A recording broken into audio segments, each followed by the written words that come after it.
বঙাইগাঁও জিলাৰ অভয়াপুৰী কাছাৰীপেটীত আইনৰ তীব্ৰ খহনীয়া। বানপানী কিছু কমিছে যদিও ক্ৰমাৎ ভয়ংকৰ ৰূপ লৈছে আইনৰ গৰাখহনীয়াই।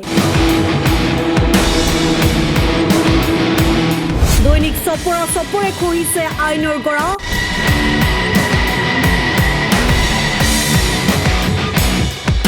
এফালৰ পৰা খহাই নিছে সপোনৰ আপোন ঘৰখন।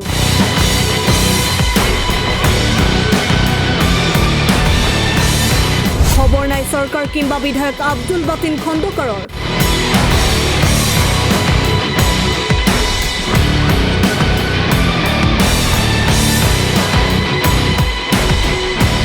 বঙাইগাঁও জিলাৰ কাছাৰীপেটীত বিধায়ক পুঁজি আৰ্থিক অনুদানেৰে আই নদীৰ খহনীয়া প্ৰতিৰোধৰ বাবে পাৰ্কোপাইন স্থাপন আঁচনি মুকলি কৰিছিল অভয়াপুৰী উত্তৰ বিধানসভা সমষ্টিৰ বিধায়ক আব্দুল বাতিন খন্দকাৰে।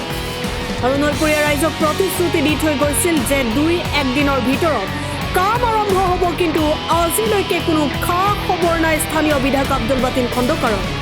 গৰাখহনীয়া প্ৰতিৰোধৰ বাবে কোনো ব্যৱস্থা গ্ৰহণ কৰা নাই বুলি মন্তব্য কৰে নৈপৰীয়াই। বৃহত্তৰ অঞ্চলটোৰ গৰাখহনীয়া প্ৰতিৰোধৰ বাবে স্থায়ী ব্যৱস্থা কৰিবলৈ অসমৰ মুখ্যমন্ত্ৰী জলসম্পদ বিভাগৰ মন্ত্ৰী জিলা আয়ুক্তৰ লগতে স্থানীয় বিধায়কক নদী বান্ধৰ স্থায়ী ব্যৱস্থা কৰি সমগ্ৰ অঞ্চলটো ৰক্ষা কৰিবলৈ অনুৰোধ জনায় স্থানীয় ৰাইজে।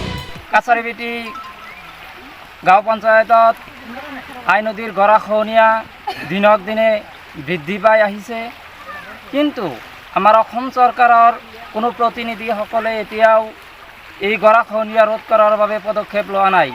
আমি এটা কথা ক'ব বিচাৰিছোঁ যে আমাৰ 34 নং অভয়াপুৰী উত্তৰৰ মাননীয় বিধায়ক আব্দুল বাতিন খন্দকাৰ চাহাব, তিনি কেৱল 2-3 দিনমান আগতে আহিছিল, কেৱল 3টা বা 4টা পাৰ্ক পেলোৱাইছিল। এই পাৰ্ক পেলোৱাত আমাৰ কোনো ধৰণৰ সহায় হোৱা নাই। আনকি আমাৰ বিজেপি চৰকাৰেও আমাৰ এই গাঁওখনৰ উন্নতি নাইবা গৰাখহনীয়া প্ৰতিৰোধ কৰাৰ বাবে এতিয়াও কোনো ধৰণৰ সহায় আগবঢ়োৱা নাই। আই নদীৰ গৰাখহনীয়া দিনক দিনে বৃদ্ধি পাই আহিছে। এতিয়া আমাৰ কাছাৰীপেটী পাৰ্ট 3 বাদুৰিপাৰা এই গাঁওখনৰ অৱস্থা নাইকিয়া হৈ গ'ল। যদিও আগৰ পৰাই ভাঙি আছিল, আগত আমাৰ ক্ষতিৰ সংখ্যা খুব কম আছিল, যদিও আগত কয় ঘৰ ভাঙিছিল, এতিয়া আমাৰ নদীৰ কাষেদি কমচে কম আৰু 150 ঘৰ মানুহ আছে।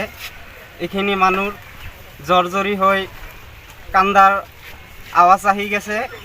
কোনোবাই আমাৰ হিমন্ত বিশ্ব শৰ্মা ছাৰ, আমাৰ অসম চিএম বা সিহঁতৰ থ্ৰু দি যদি আমাক কিবা এটা প্ৰটেকশ্যন দিয়ে, আমাৰ এই মানুহখিনি খুব সুৰক্ষিত হ'ব।